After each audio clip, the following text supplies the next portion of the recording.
ربوبیت، رب الحمدللہ رب العالمین، ان گنت دنیاؤں میں، ان گنت مخلوقات کی ان گنت اغراض و مقاصد کے تحت ان گنت نعمتوں کو دیتے رہنے کا نام ہے رب العالمین۔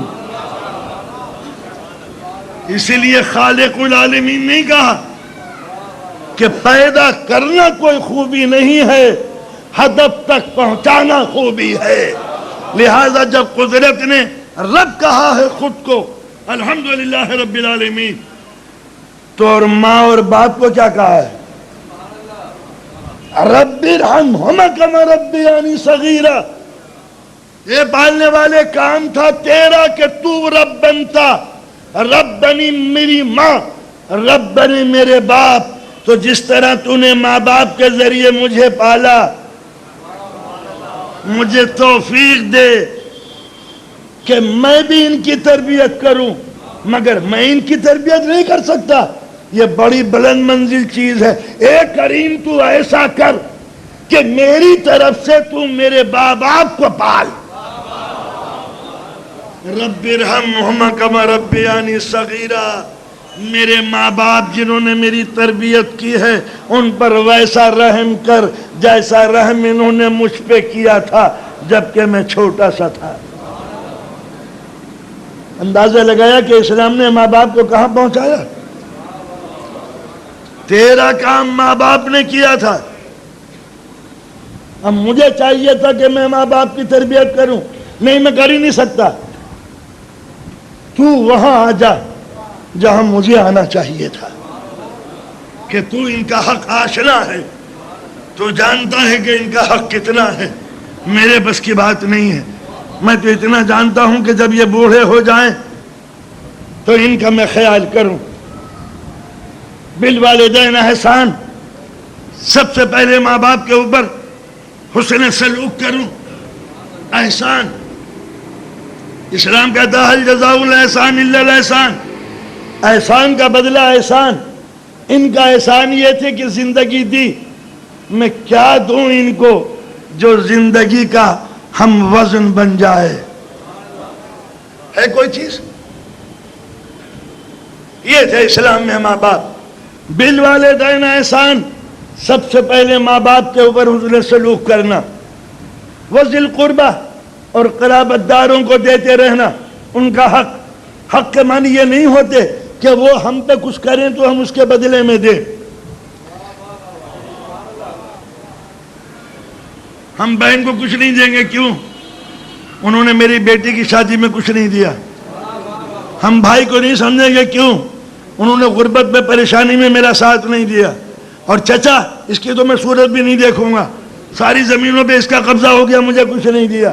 اسلام کہتا ہے نیکی رد عمل نہیں ہے، نیکی عمل ہے۔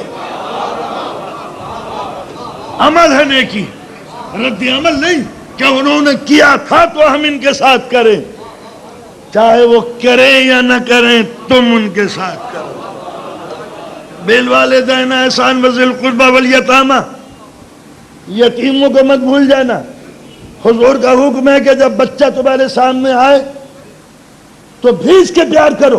جی گھر سے باہر جا کے اندر جو آؤ گھر میں تو بیٹے کے لیے بچے کے لیے کوئی تحفہ لے کے آؤ، پیار کرو بچے کو، مگر بچے سے کہہ دینا کہ پھل کھا کے پھل کے چھلکے باہر نہ پھینکے، کہیں پڑوس کا بچہ دیکھ کے مچل نہ جائے۔ سنیے، اور بیٹے کو پیار کرو، بچے کو بھیج کے پیار کرو، لیکن اگر یتیم گزر رہا ہو سامنے سے تو اپنے بچے کو اتار دو، یتیم کو گود میں لے لو۔ کہیں باپ کی ممتا کی محرومی اس کے دل میں اداسیاں نہ پیدا کر دے۔ والیتامى، آ رہا ہے وہ زمانہ کہ جب احساس قدرت اسی موقع کے اوپر تہوار بھیجتا ہے۔ اپنی اولاد کو اچھے کپڑے پہنانے والوں کچھ ایسے بھی ہیں کہ نظر اٹھا کر چوکھٹ کو دیکھتے ہیں، اب ان کا باپ نہیں آئے گا، وہ چیزیں بھی نہیں لائے گا، وہ عیدیں تو گزر جائیں گی مگر آنسوؤں کو پوچھنے والا کوئی نہ ہوگا۔ قدرت نے یتیم بنا کر آپ کے جذبہ ترحم کو ناپا ہے۔ والمساکین، جن کے باپ نہیں ہوتے وہ یتیم کہلاتے ہیں، جن کے ماں باپ ہوتے ہیں پھر بھی انہیں کچھ نہیں ملتا مسکین کہلاتے ہیں۔ ان کا بھی خیال کرنا۔ قولوا للناس حسنا، پبلک ڈیلنگ پہ اسپیک پولائٹلی، غیروں سے گفتگو کرو۔ قولوا للناس، یہ نہیں کہا کہ قبلہ و کعبہ سے گفتگو کرو تو شریفانہ، چچا سے ملو تو شریفانہ، ماموں سے ملو تو شریفانہ۔ قولوا للناس، غیروں سے بھی ملو تو نشتر زبان نہ چبھاؤ کلیجے میں کسی کے۔ جو اسلام مارکیٹ میں تلخ نوائی کو دوست نہیں رکھ سکتا، وہ کب کسی مسلمان کو اجازت دے گا کہ وہ ایک دوسرے کا خون بہائے؟ اقیموا الصلاۃ وآتوا الزکوٰۃ، آپ نے ایوولوشن آف ہیومن رائٹس ملاحظہ فرمایا۔ بالوالدین احسان وذی القربى والیتامى والمساکین قولوا للناس حسنا۔ جی اقیموا الصلاۃ وآتوا الزکوٰۃ، ہماری میاں نماز بھی پڑھ لیا کرو۔ او میں میر صاحب، ہماری نماز بھی پڑھ لیا کرو۔ پہلے باپ کا حق، عزیز و اقارب کا حق، یتیموں کا حق، مسکینوں کا حق، انسانوں کا حق، ہمارا حق مت بھول جانا۔ ہماری نماز بھی پڑھ لیا کرو۔ پہلے نماز کا ذکر نہیں کیا، ہم نماز پڑھ رہے ہیں بڑی اچھی شیروانی کے ساتھ، پیمنٹ نہیں کیا تھا ہم نے۔ نماز قبول مگر ثواب ویٹنگ لسٹ کے اوپر، جب تک کہ پیمنٹ نہیں کرو گے ثواب کا پیمنٹ بھی نہیں ہوگا۔ اے اسلام، ارے وہ کبت کافر تھا جس کی دکان سے ہم نے یہ لیا تھا، لالا تھا لالا، کہا زندگی ہر حال میں وقار رکھتی ہے، کسی غیر کے سامنے مسلمان ذلیل ہو کے کیوں رہے؟ غیر کا حق پہلے دے دو تاکہ اسلام رسوا نہ ہو سکے۔ اور جب عادت پڑ جائے گی چھین جھپٹنے کی، تو جب لالا کا مان مارا تھا تو دے دے کا مال میں مارو گے۔ یہ تو ہے لا لا، دے دے، نہ لالا کو کچھ دیا نہ دے دے کو کچھ دیا، ہوگا کیا اس سے؟ تو لہذا اسلام نے اپنی نماز کا حق بعد میں رکھا ہے، اس لیے کہ نماز کا ایک ہدف ہے، نماز خود ہدف نہیں ہے۔ ناراض تو نہیں ہو جائیے گا، نماز خود ہدف نہیں ہے۔ یہ نہیں کہا کہ نماز پڑھ لو، نماز کا ایک ہدف ہے کہ برائیوں کو روکو نماز پڑھ کے۔ وَإِسْتَعِينُوا بِالصَّبْرِ وَالصَّلَاةِ، ان الصلاۃ تنہی عن الفحشاء والمنکر، نماز ہر قسم کی برائی کو، ہر قسم کے کرپشن کو، ہر قسم کی قتل و غارت گری کو روکتی ہے۔ نماز پڑھ کے اگر تم قتل کر رہے ہو تو نماز ہدف نہیں ہے، نماز تو اس جگہ پہنچانا چاہتی ہے جو ہدف زندگی ہے۔ نماز پڑھ کے گالیاں دیتے ہو، نماز پڑھ کے پیسہ مارتے ہو، نماز پڑھ کے دنیا کو ستاتے ہو، تو جو نماز اچھے نتیجے برآمد نہ کر سکے وہ عبادت نہیں ہے، ریاضت ہے، ایکسرسائز ہو جائے گی۔ حکم ہوتا ہے کہ جب ماں بوڑھی ہو جائے اور باپ بوڑھا ہو جائے، اما یبلغن عندک الکبر احدہما او کلاہما فلا تقل لہما اف ولا تنہرہما۔ اے نوجوانوں، جب یہ تمہاری ماں ضعیف ہو جائے اور باپ بوڑھا ہو جائے تو اف مت کرنا۔ ذرا ملاحظہ فرمائیے، یہ جملہ قرآن مجید کا صحیح ہے یا بیچ میں کچھ چھوٹ گیا ہے؟ صحیح ہے۔ جب یہ ماں بوڑھی ہو جائے، باپ بوڑھا ہو جائے تو اف مت کرنا۔ ان کے بڑھاپے سے اف کا کیا تعلق ہے؟ اف عمل ہے یا رد عمل؟ رد عمل۔ کس چیز کا رد عمل؟ دکھ کا۔ جب تکلیف پہنچے گی کوئی مارے گا اف، کوئی مارے گا تو نکلے گا اف، کوئی ستائے گا تو نکلے گا اف، کوئی دل برمائے گا تو نکلے گا اف۔ اب ذرا جملوں کو مکمل کیجئے. جب یہ ماں اور باپ بوڑھے ہو جائیں تو اوہ مت کرو. بیچ میں لائن رہ گئی.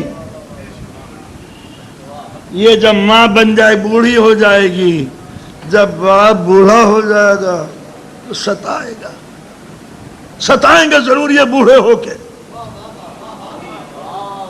بڑھاپے میں یہ ضرور ستائیں گے. قرآن نے ان کی اس ادا کو چھپا لیا. جب یہ ماں باپ بوڑھے ہو جائیں dot dot dot dot dot dot اوہ مت کرنا. ماں باپ کی ساری تلخیوں کو اسلام پی گیا. یہ بھی نہیں کہا کہ جب یہ ماں باپ بوڑھے ہو جائیں گے تو تمہیں بڑھاپے میں ستائیں گے. تم اوہ مت کرنا. تم خود سمجھ جاؤ کہ کیا ہونے والا ہے. یہ بڑی بھی خاموش نہیں رہیں گی, اور یہ بڑے بھی بزرگوار جو ہاتھ میں تسبیح لیے بیٹھے ہیں, کچھ نہ کچھ وہ ہاں خبردار اوف مت کرنا. ان کو ستانے کا حق ہے, تجھے اف کرنے کا حق نہیں ہے. اے اسلام اس بڑھیا سے کہہ دے, اس بڑے میاں سے کہ یہ بھی بل بل بل بل بل بولنا کیا کرے. ہم بھی بیوی بچے والے آدمی ہیں, آخر بیوی ہم کو بھی گھور کے دیکھتی ہے, ہماری بھی ناک کرتی ہے غیر کے سامنے. یہ بڑے میاں سے کہہ دے کہ یہ الٹی سیدھی بات نہ کریں, آیت آنی چاہیے. اے بوڑھوں, جب یہ اولاد جوان ہو جائے تو ذرا نرم لہجے سے بولا کرو. یہ فلمیں دیکھ کے ڈائیلاگ بولنے کے عادی ہو گئے ہیں. It is not your business, daddy. What a nonsense you are, uttering every time. No. ان کے سامنے ذرا نرم لہجے سے بولو, یہ انگریزی میں ڈانٹیں گے. شبت بڑے بے تم جانتے ہو شڑپ کسے کہتے ہیں کہ نہیں, کہ بہتر یہ ہے کہ زبان بند رکھو, ورنہ یہ انگریزی میں گالی دے گا تمہیں پتہ بھی نہیں چلے گا. اسلام بڑے میاں سے کہتے ہیں کہ یہ ستایا کریں. کہا جن کی توانائیاں لٹ چکی گردش لیل و نہار میں ان سے کہوں, تجھ سے نہ کہوں جس کو میں نے جوانی دی ہے کہ اے شباب آفری زندگی خود کو ضبط میں رکھنا, ان کے سامنے اف نہ کرنا. وَلَا تَقُولِ لَهُمَا اُفٍّ. اف کیا ہے؟ عربی میں اظہار تکلیف کا سب سے مختصر لفظ. عربی میں اظہار تکلیف کا سب سے چھوٹا لفظ اف. اس میں لفظ نہیں بنتا, آہ نکلتی ہے. لفظ نہیں بنتا ہائے اللہ مر گیا, لفظ نہیں اف. تو تمہیں تو ماں باپ کے سامنے سانس لینے کا بھی حق نہیں ہے. وَلَا تَنْهَرْهُمَا, ان کو جھڑکنا نہیں. کیا مطلب؟ ایک گھنٹوں سے گالیاں بک رہے ہیں مجھے, تم جھڑکنا نہیں. آواز بلند نہ ہو جائے. لا ترفعوا اصواتکم, لفظ بلند نہ ہو. باپ کے سامنے لہجے میں تلخی نہ آئے, باپ کے سامنے لفظ بلند نہ ہو, آواز نہ اٹھے. تو جب اسلام باپ کے سامنے تیز بولنے کی اجازت نہیں دیتا تو رسول اسلام کی بارگاہ میں لا ترفعوا اصواتکم فوق صوت النبی, نبی کی بارگاہ میں آواز تیز نہ ہو, ورنہ سارے اعمال واش آؤٹ, تمہیں خبر بھی نہیں ہوگی. روز معیشت پنے دیکھتے رہو کہ میری زندگی میں کوئی کار خیر, کیا میں نبی کے پاس نہیں بیٹھا, کیا نبی کے پاس نہیں گیا, کیا نبی سے نہیں پڑھا, کیا نماز نہیں پڑھی, کیا جہاد, ارے کوئی بھی لکھا ہوا نہیں ہے. سارے اعمال اکارت ہو آئیں گے تو تمہیں پتہ بھی نہ چلے گا. ویزا ہی کھویا گیا ایئرپورٹ کے اوپر.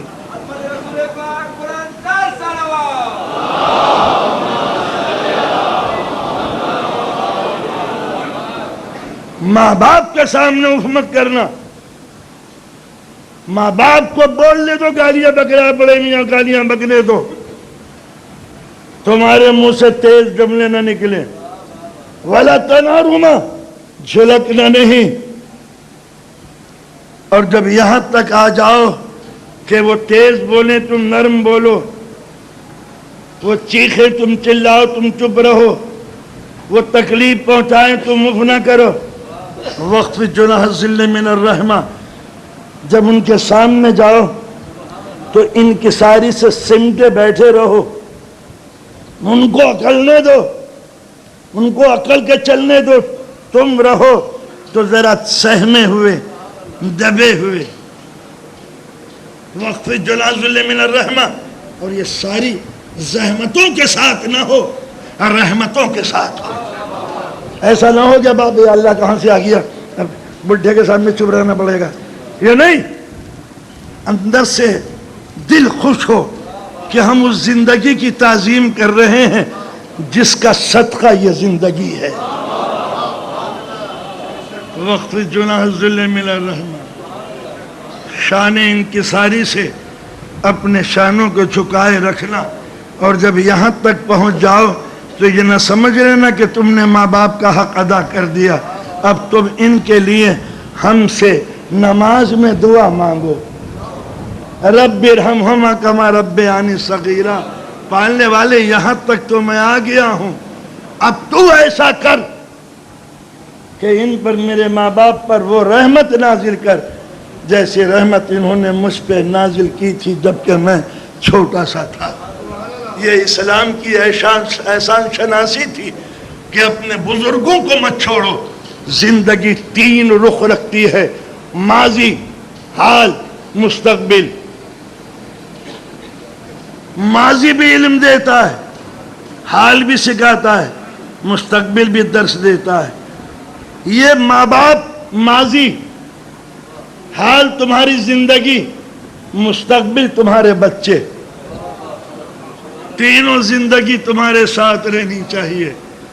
ماں باپ کو دیکھتے رہو، ان کے وہی حقوق ہیں جس کو وہ چاہیں تمہیں پرووائڈ کرنے پڑیں گے. ہمیں کیا ملے گا؟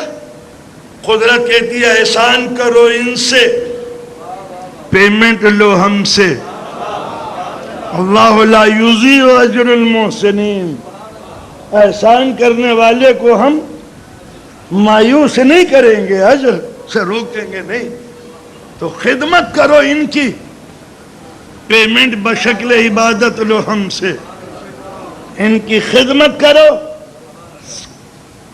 ثواب کے کھاتے میں نام لکھا چلا جائے گا.